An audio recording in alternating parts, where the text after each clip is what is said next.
Ahok akan laporkan peninir keluarganya? Buat apa? Kurang cukup fenomenal, Pak. Ditulis Erika Ebener. Saya masih ingat betul perbedaan pendapat saya dengan Mas Jenderal Alifur Rahman atas dua kejadian yang menimpa Basuki Cahayapurnama atau Ahok. Saat Ahok memutuskan untuk menceraikan Ibu Veronica Tan, Mas Jenderal menuliskan opini penentangannya. Menurut Mas Jenderal, seorang publik figur itu harus mampu meredam masalah rumah tangganya.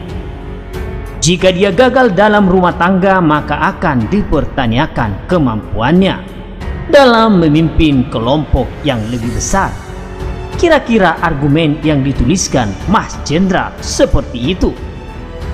Saya menuliskan opini dukungan atas keputusan perceraian Ahok itu. Argumen saya saat itu adalah bahwa urusan rumah tangga tidak akan mempengaruhi kualitas kepemimpinan seseorang di luar urusan rumah tangga. Bahkan jika ketidakcocokan dengan pasangan hidup tidak dibereskan, justru itu akan mempengaruhi kinerja seseorang. Terlebih saat itu tuduhan yang dilemparkan oleh kubu Ahok kepada Veronica Tan atas tuduhan perselingkuhan yang didukung oleh kesaksian dari sang adik kandung Ahok sendiri. Veronica Tan saat itu benar-benar dikuliti kehormatannya. Tapi baik saya maupun Mas Jenderal, keduanya tak sedikit pun menyangka bahwa perceraian dengan Ibu Veronica akan ditindaklanjuti dengan pernikahan Ahok yang terjadi sesaat setelah Ahok bebas dari penjara. Media benar-benar diramaikan dengan berita rencana pernikahan Ahok.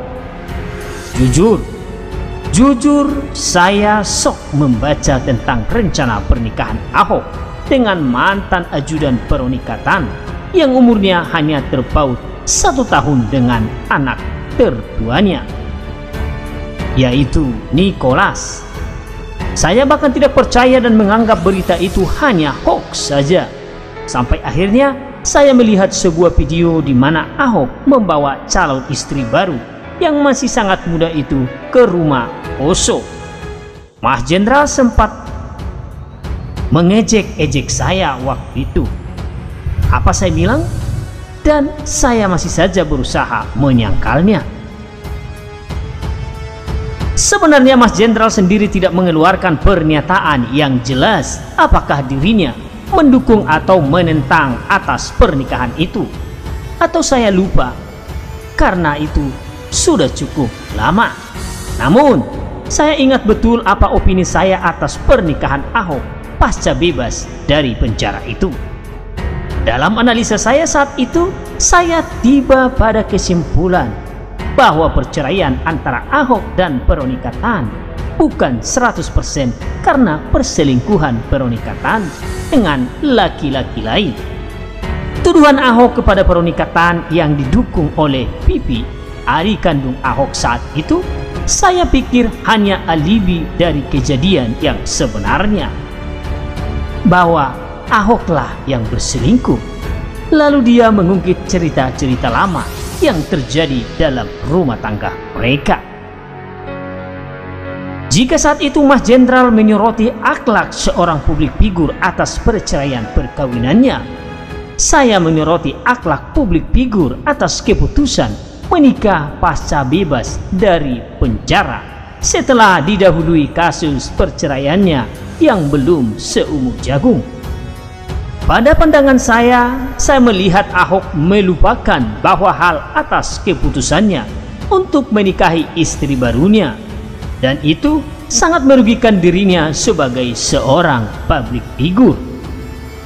Namun saya yakin sebagai laki-laki dewasa yang mapan pemikiran, Ahok pasti menyadari kerugian atas keputusan yang dia ambil untuk kehidupan pribadinya.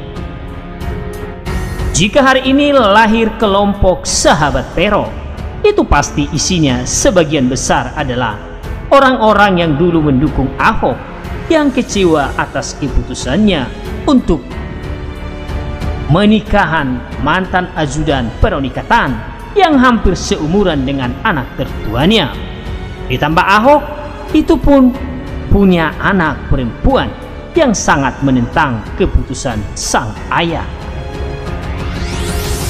Akhirnya jadi lucu kalau hari ini kita menemukan tulisan Ahok yang memperingatkan netizen 62 untuk hati-hati dalam berkomentar dan jangan menuduh sembarangan, karena semua ada konsekuensinya dan toleransi itu ada batasnya. Saya pikir Ahok akan nerimo perlakukan netizen 62 atas dirinya, termasuk komentar-komentar mereka terhadap keluarga barunya. Ahok seperti lupa bahwa dirinya adalah sosok public figure yang sangat fenomenal di zamannya dan sempat menjadi panutan, harapan, dan impian semua orang atas kinerjanya yang memancarkan keberanian, kejujuran, ketransparansian, dan keteguhan dalam bersikap.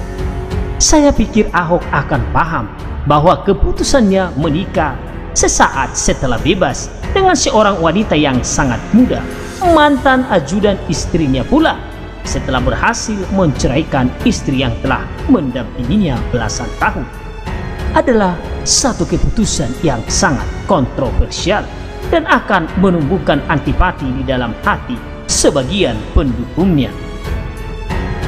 Lalu sekarang Ahok akan merepotkan dirinya untuk melakukan pelaporan bagi pendukung mantan istrinya karena mengomentari kehidupan pribadinya yang baru. Apa Ahok tidak merasa cukup fenomenal dengan segala yang telah terjadi pada dirinya? Apa pula untungnya bagi Ahok melaporkan 1 atau 1000 akun media sosial pendukung Veronica Tan ke kepolisian? Ingin memberikan efek jerah? Semua laporan polisi atas penghinaan, fitnah, hujatan yang terjadi pada semua publik figur di Indonesia, terutama Presiden Jokowi, sama sekali tidak akan menghentikan kebiasaan dan budaya netizen plus 62 untuk selalu menyiniri mereka. Ibarat mati satu, tumbuh 1000. So, santai saja Pak Ahok. Karena semakin Bapak membela istri baru Bapak, semakin netizen plus 62 punya bahan untuk masakan mereka. Bagi Anda yang menonton video kami, jangan lupa kasih kritik, komentar di channel di bawah ini.